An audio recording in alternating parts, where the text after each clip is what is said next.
Okay guys, let us now proceed with this one. We are now on our last topic, which is known as your Huntington's disease. And of course guys, no, when it comes to that of our Huntington's, wala din ako isa ka tissue, kabunda, hindi siya masyado na erase. When it comes to that of our Huntington's guys, take note, this is again the last single gene disorder that we'll be discussing and of course will be included in our exam. Okay? So again, no, I have already given you the Thursday for you to study. So I hope no, you'll be studying the whole day because we're going to have a certain quiz in the afternoon, of course, during this time, I know, tapos yun ang inyong quiz. Okay, so let us now proceed with this one. For our common single gene disorder, 3-1, it is the Huntington's disease. Okay, let's start with this one. Put the pen.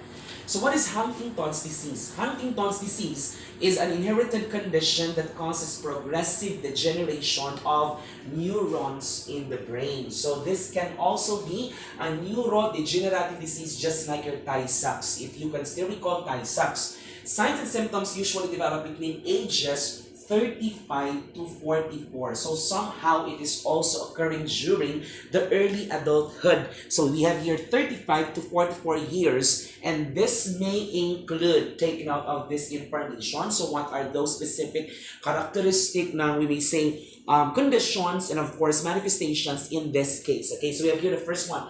This may include uncontrollable, okay, take note of this information, uncontrollable movements, okay?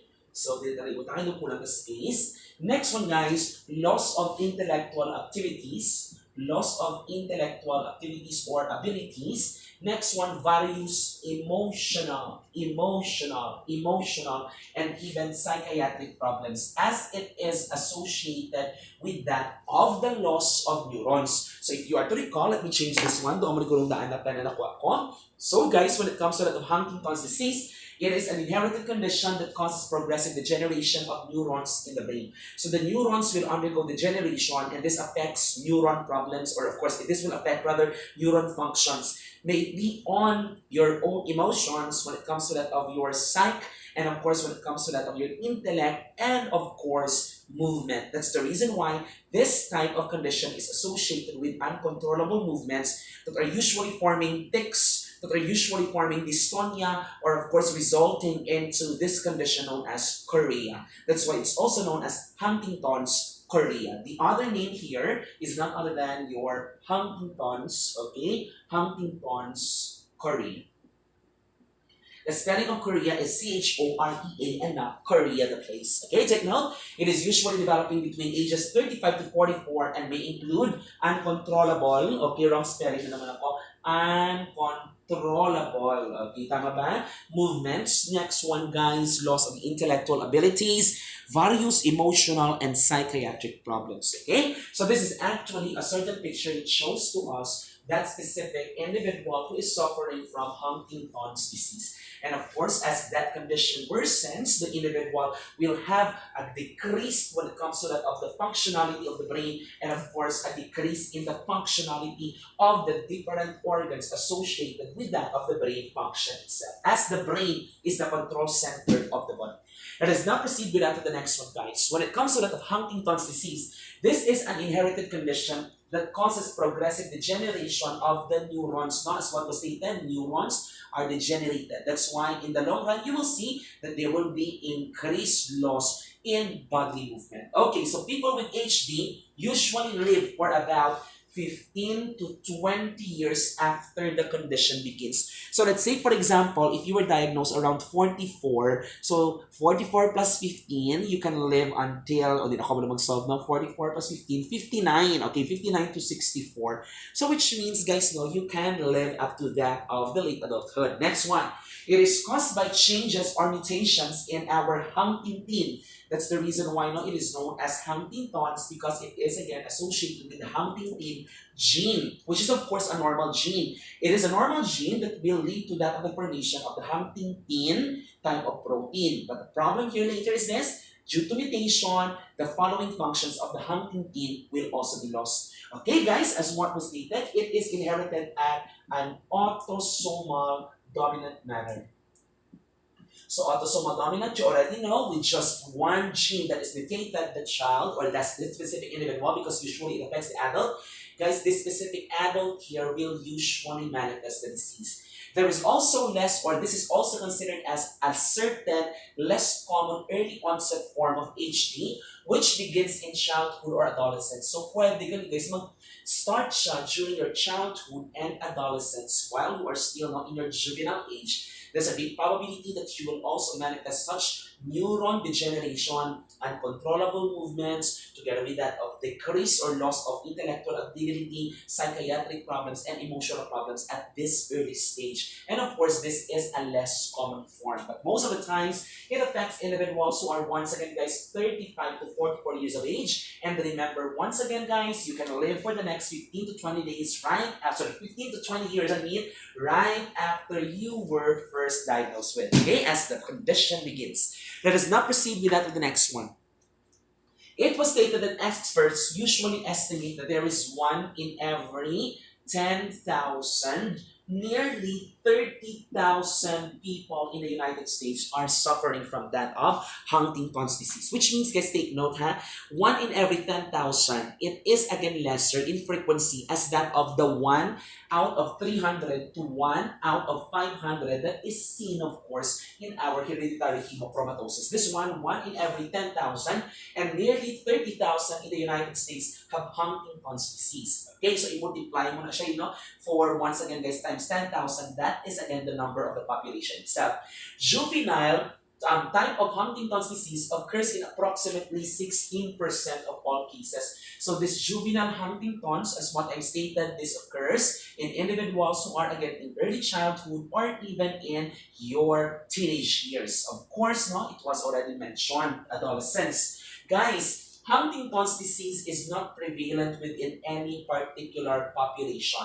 But again, guys, usually it affects those which are aging 35 to 44. By this time, of course, physiologically, our brain is already, we say ang term natin dito, depreciating. Just like my time, my brain now is depreciating. Okay, Huntington's disease is not prevalent, as what I stated, within this population, and all races, even ethnic groups, and both sexes are affected. So there is no such type of, we may say, correlation with that of a certain race, with that of a certain ethnicity, and of course, guys, there is no increased frequency in either males nor females. So which means, guys, in either males or females. So which means, guys, it is equal in distribution. So when it comes to that of distribution, it is equal for all races, for all ethnicities, and for all genders.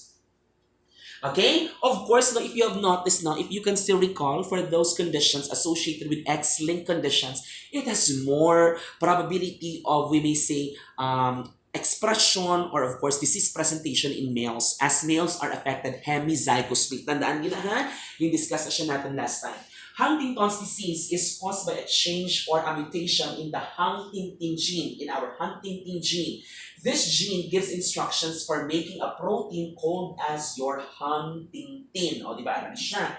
Huntington gene, Huntington protein. Next one, the exact function of this protein is unclear, but it appears to be important when it comes to that of neuron function in the brain. And actually, guys, I was able to somehow look for that of the meaning and of course for that of the function of our Huntington, and it was stated in a certain journal. So what is the purpose of this Huntington gene aside from being an important composition of our neurons or nerve cells? That's why if ever this type of protein is decreased, the neurons will also tend to depreciate in their action, and eventually, guys, they will degenerate. So what are the different associated functions of the Huntington protein? So we have here the first one, guys. It is associated with that of the protection of cells, of course, in our brain, such as your neurons against, early apoptosis.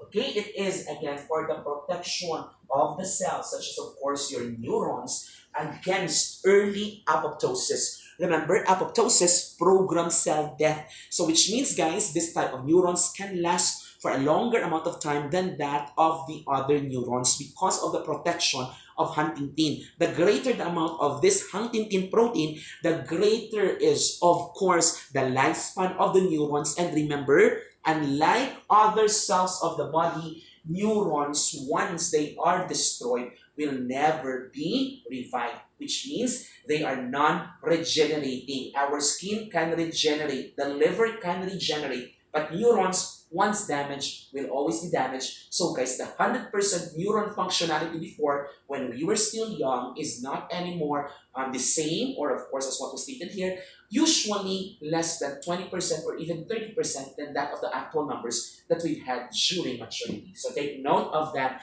information. Okay, next one. Aside from that one, guys, it is also associated with chemical signaling. Of course, if you are to remember, guys, the different signals which are again associated with other chemicals. When it comes to that, the signal, the cell can identify another cell and knows the function of each and every cell. Can allow materials to can allow materials to enter, and can also let those specific types of waste products be removed from the system, and of course, guys, now will flow throughout the blood for excretion, still due to that of chemical signaling. So chemical signaling is very, very important, and of course, without such, there may be a problem in signaling between our neurons, as neurons are associated with that of signals, and of course, chemicals that will allow these signals to run through different neurons and other cells. Thus, if the signal is lost, that specific coordination is lost, the person may undergo uncontrollable movements, and of course, guys, intellectual problems. Okay, delayed reaction. Next one, guys, it is also some associated with transport mechanisms. It is also associated with proper transport mechanisms. Okay, transport of chemicals, transport of the different types of, we may say, substances from one portion of the body towards that of the other. So again, guys, another function, the transport mechanisms. Next one, guys, we also have here, it may be associated with that of protein binding. Okay, and remember, guys, as what we have stated before, if protein is again associated with binding, it will carry a specific substance towards another part of the body and will allow communication also. So all of this are associated with that the function of the neurons and its interaction to different parts of the body. That's why Huntington is very important for the functionality and of course for that specific, we may say, lifespan or prolonged lifespan, or alternatively the vitality of that specific neuron. So remember, guys, this may be associated with the functions, as these functions here will be also lost if Huntington gene and protein is also somehow absent, and of course this absence of the protein is associated with the mutation of the Huntington gene. Okay, let us not proceed with that. The next one, let me erase the writings once again. You know what to do. You can just fast forward as I'm erasing the writings so that you can proceed with that of the actual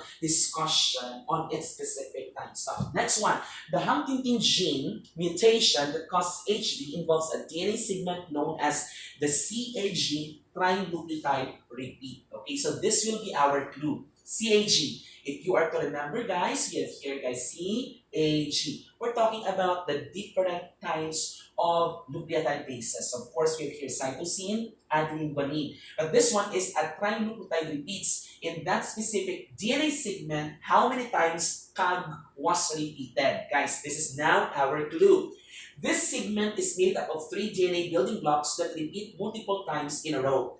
The CAG trinucleotide repeat, the cytosine, adenine, and guanine segment in a normal HTT gene repeats about 10, take note of this one, to 35 times. So, ang muna ni dapat, in a certain normal Huntington gene, guys, the trinucleotide repeat for CAG, cytosine, adenine, and guanine must be about 10 to 35 times. If in that specific segment of HTT gene, if that CAG repeat is only within this range, this is a normal gene. And in this case, Huntington protein will be formed.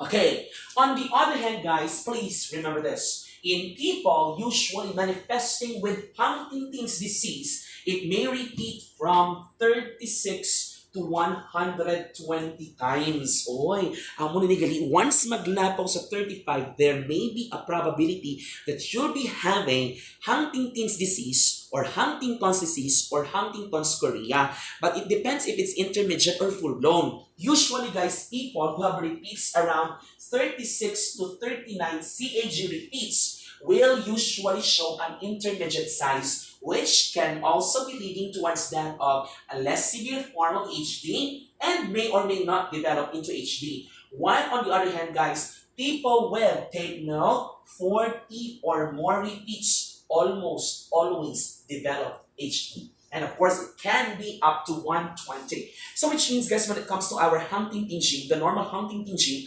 must contain this specific triple nucleotide repeat or trinucleotide repeat, which is CAG. In that specific segment of our Huntington gene, the repeats must only be until 35. So it's 10 to 35. But guys, there are probabilities that a person will have a mutated gene if the trinucleotide CAG repeat is approximately 36 to 120. 36 to 39 says that you are in an intermediate status wherein this may be or may not develop into Huntington's chorea. On the other hand, guys, if the level is 40 and above, there is a greater probability that you will suffer from Huntington's disease in the near future. Okay, let us now continue with that of the next one, guys. Most people with HD have an affected parent, of course, no, as what was stated here, it is autosomal dominant.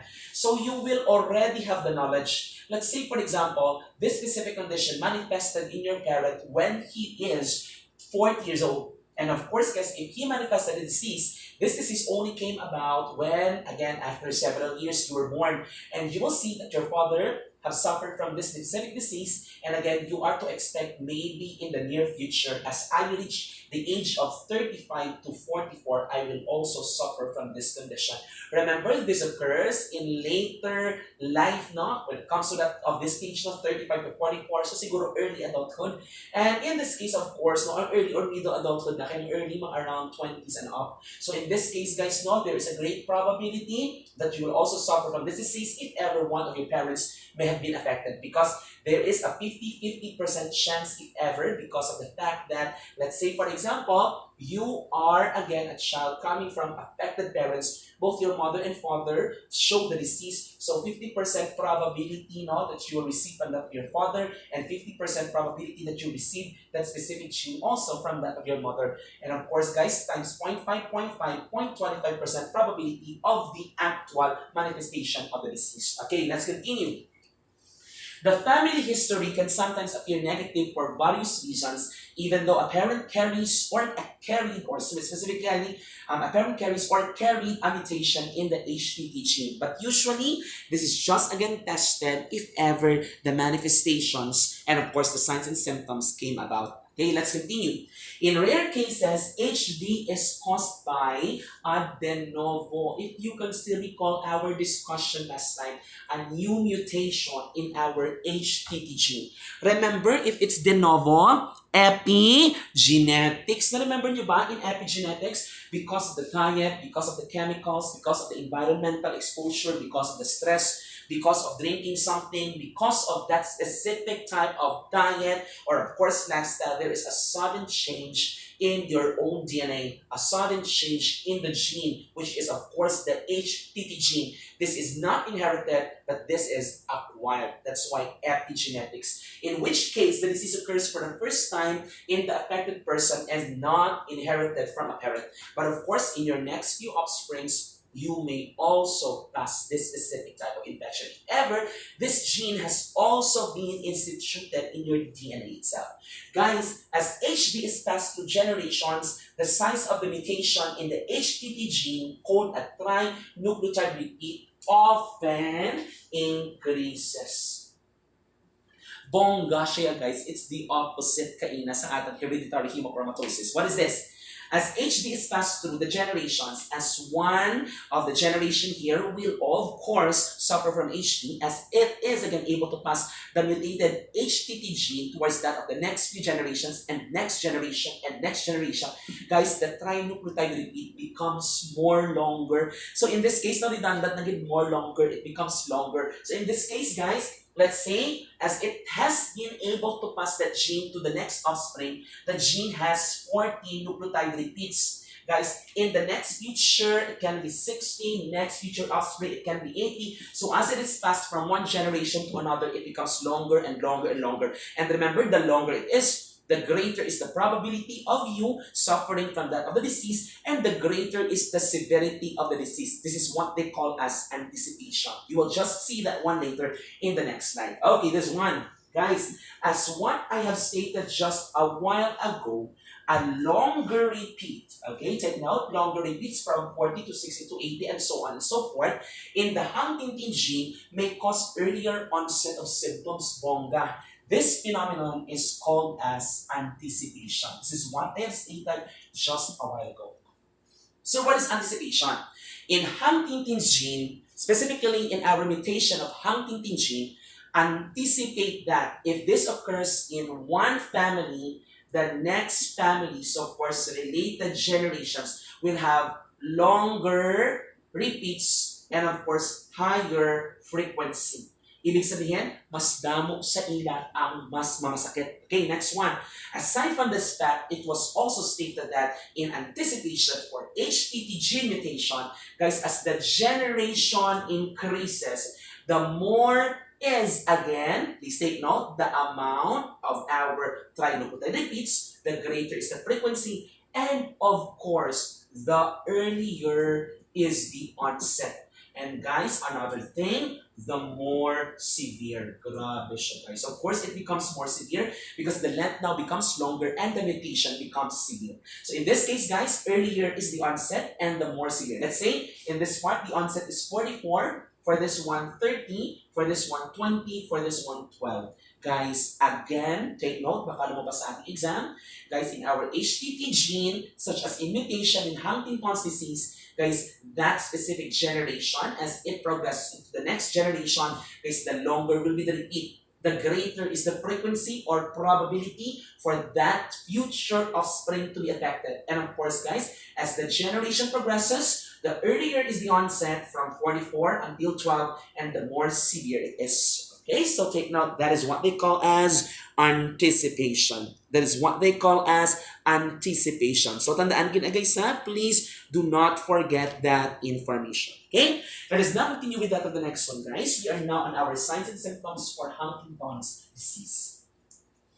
So what about our signs and symptoms for Huntington's disease? Okay, it is a progressive disorder that causes motor, cognitive, and psychiatric signs and symptoms. Motor, of course, movement. Okay, that's why you have tics, chorea. Next one, cognitive. Of course, cognitive decline. There is decrease in the functionality of the brain. And of course, the person here suffers from memory loss. And of course, loss of association. Next one, psychiatric signs and symptoms. That's why people here usually suffer from depression and suicide.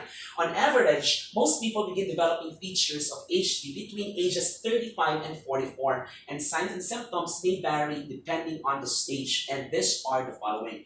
Firstly, early stage, behavioral disturbances. Oh, during the early stage, you will see high probability that your relative will develop into this condition in the long run if you see such things. Firstly, clumsiness. Clumsy, dasig magasma, dasig madandam, dasig mabunggo, pareho sa angkon.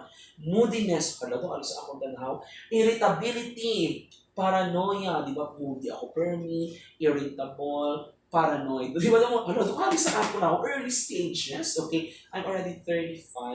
Hala, di ko sugod siya. No, okay? Hindi ko gusto magka-Huntington's. Okay na naman. You will die beautiful and old. Okay, let's continue, guys. Here, apathy.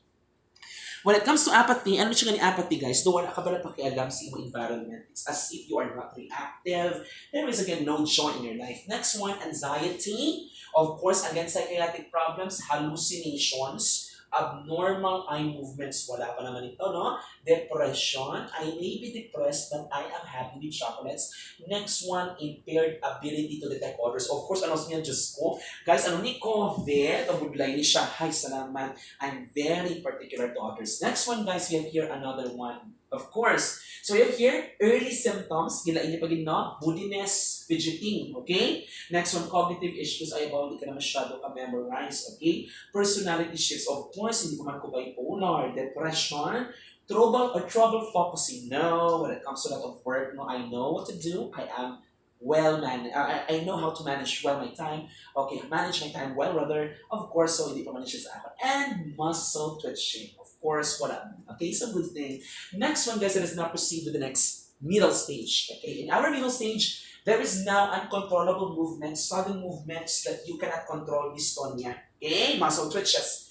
Next one, involuntary movements, as what I stated. Trouble with balance and walking, so kaya pa man no mag-heels. Okay, next one, Korea with twisting and writhing motions. No, gamo mo sila based online. Gamo na sila kung na naman siya dance Korea. Gamo na sila sa okay.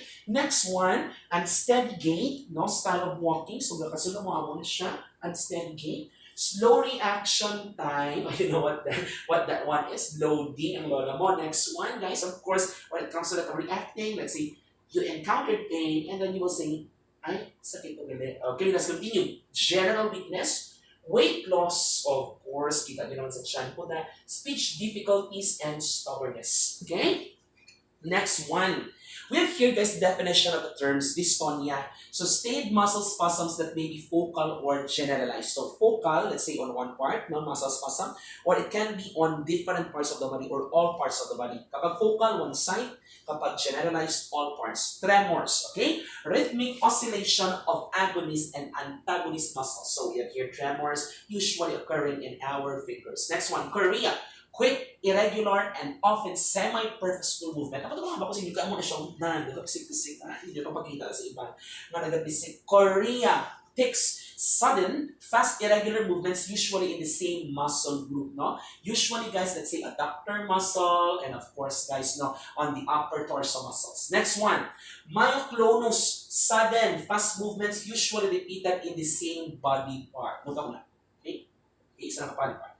Next one, tardive disconnection. Combine chorea and dystonic movements. Imagine, i-combine ni si chorea kag si dystonia abot na gina.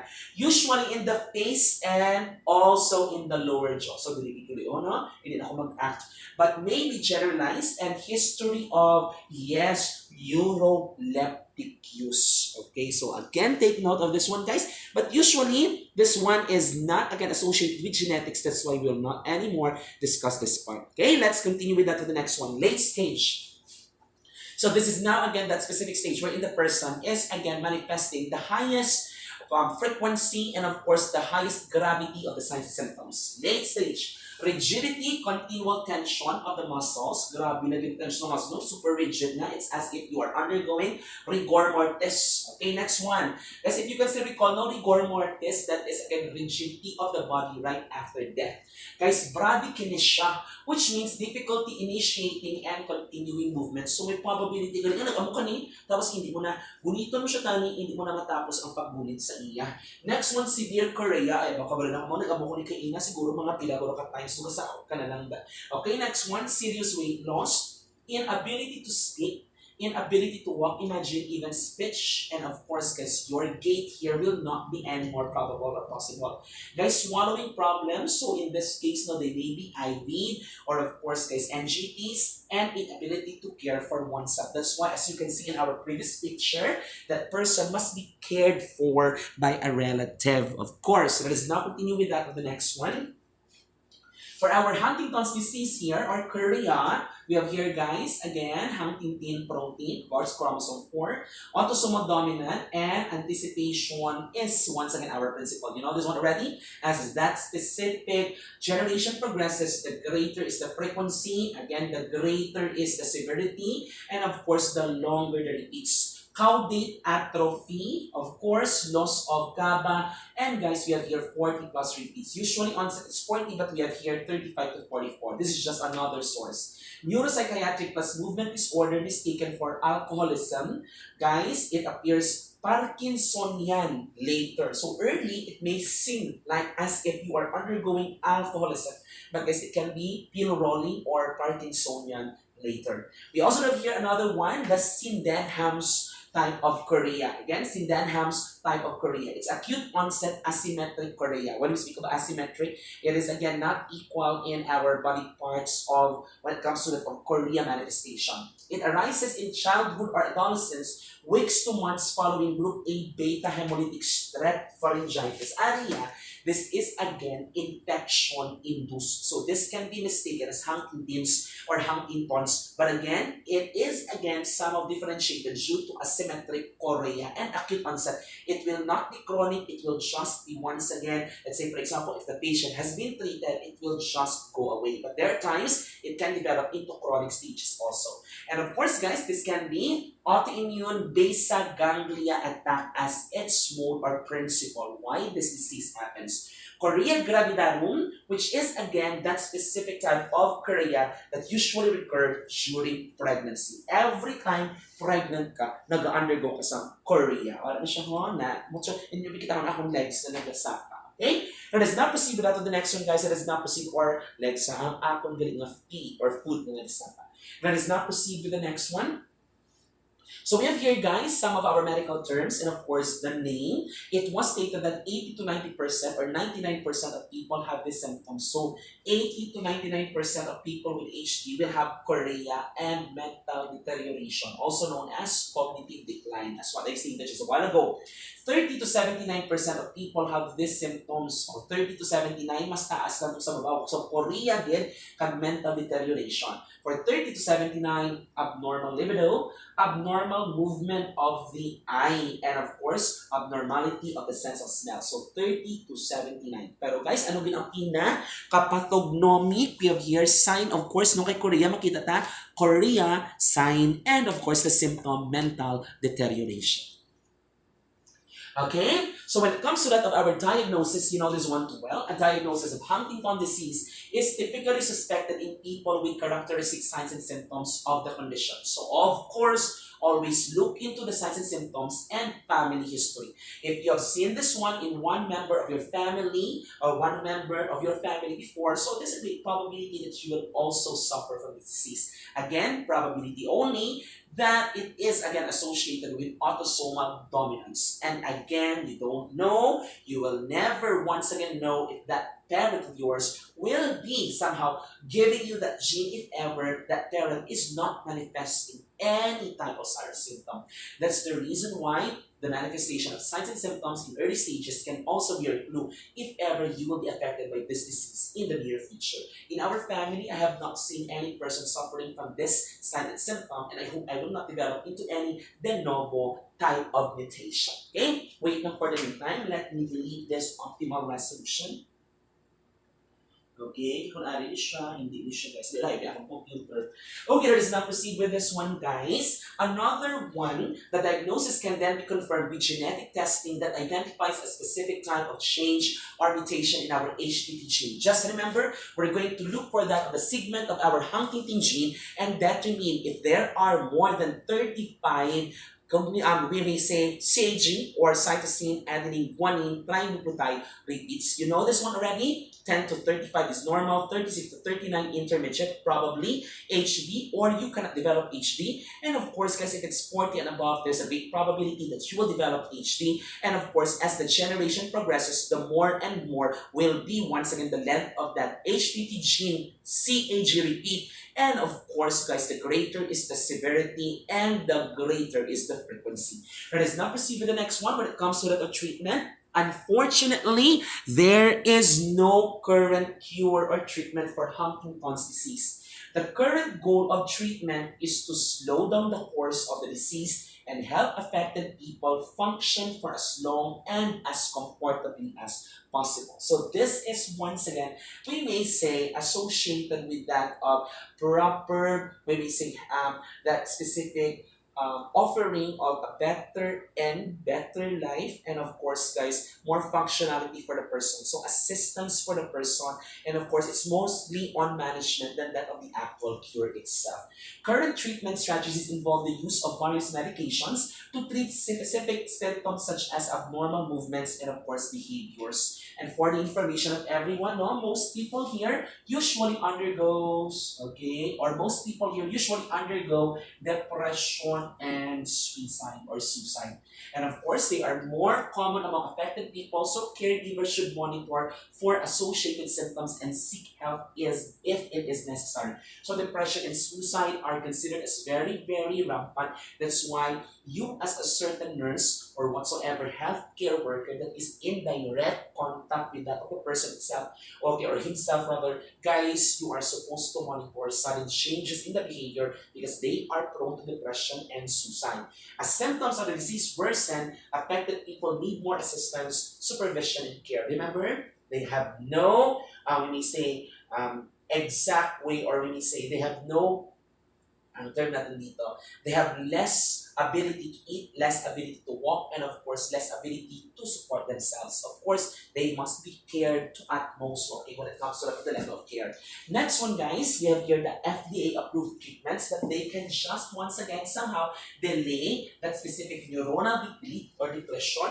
And of course, guys, this can also somehow add more probability of producing some Huntington gene in the near future if ever they will develop a certain type of Huntington gene readily available na protein in the long run. And of course, guys, this can also somehow aid in decreasing that specific early onset of the disease. So we have here jutetrabenazine. Okay, take note. Gapinit na ako. Jutetrabenazine, which is of course with the brand name Austedo, FDA-approved indication in the United States and treatment of chorea associated with Huntington. So this one is more of the treatment of the symptom itself. And of course, chorea may also be somehow problematic for the person. It may also somehow affect the patient's sleep. So in this case, rest and of course sleep is needed. So therefore, we should stop or of course prevent much more frequencies of chorea. And this is done with the use of Austedo. Next one, also tetrabenazine, brand name Senazine, treatment of chorea still associated with Huntington's. Again, take note the treatment here is associated with the symptoms. But again, guys, as what I stated, there is now a certain type of pill developed for for that specific individual in the near future, or whoever is that test individual will also develop the presence of that Huntington protein coming from a simulated Huntington gene. But still, no, it was not approved by that of our FDA. It must undergo several branding mechanisms and of course several testings, as you can see in our COVID vaccination and even guys in our COVID treatment in the near future. Next one, Huntington's disease is progressive, eventually leading to disability and death, usually from coexisting illness or infection. So remember, guys, comorbidities and of course infection are the most common reasons for that of death in individuals with Huntington's disease. However, the disease affects everyone differently. The age of onset, of course, guys, no, the older the individual, the greater is the probability of greater decline and of course greater depreciation of brain matter. Next one, guys, specific symptoms. Of course, some may have increased repeats, may have greater severity, of course, greater signs and symptoms, and the rate of progression. If you are to remember, if progression is faster, the severe it is, and of course, the greater is the probability of death in those individuals. Okay. While the symptoms of HD are well characterized, their progression, especially in the early and middle stages, remains unpredictable. So again, we already have the well characterized symptoms, but progression is up to this moment, again, guys, not standardized. With the approach of late stage HD, affected people will have speech difficulty and weight loss. In the late stage, affected people lose bowel and bladder control. So there is now incontinence in this case. And of course, the people or that specific people, or person rather, will only, again, somehow, will only have a problem when it comes to that, or will not only have a problem when it comes to that walking, when it comes to the speech, and of course eating, but will also have a problem when it comes to defecation control. So there is no control for defecation, and of course there's no control for urination.